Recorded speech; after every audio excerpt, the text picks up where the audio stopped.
देवोत्थान एकादशी व्रत कथा। कार्तिक शुक्ल पक्ष के एकादशी को देवोत्थान एकादशी कहते हैं। कहा जाता है कि भगवान विष्णु आषाढ़ शुक्ल एकादशी को 4 माह के लिए क्षीर सागर में शयन करते हैं।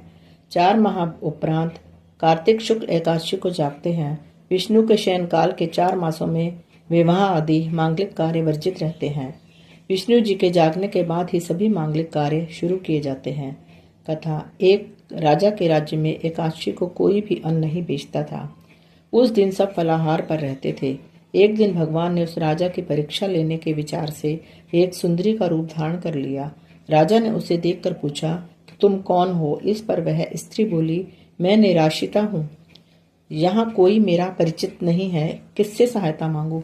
उसके रूप सौंदर्य पर मोहित होकर राजा ने उसे महल में चलकर रानी बनकर रहने का आग्रह किया।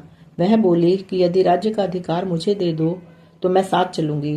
राजा ने उसकी सब बातें स्वीकार कर ली। महल में आकर उसने एकादशी के दिन राजा से भोजन करने को कहा, किंतु राजा ने इनकार कर कहा कि वह आज केवल फलाहार पर रहेंगे।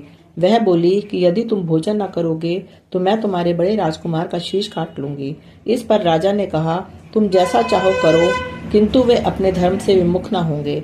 यकायक रानी के रूप से भगवान विष्णु ने प्रकट होकर कहा, राजन, तुम इस कठिन परीक्षा में पास हुए।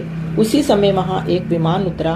राजा ने अपना राज्य बड़े पुत्र को सौंप दिया और उस विमान में बैठकर परम धाम को चले गए। राधे राधे।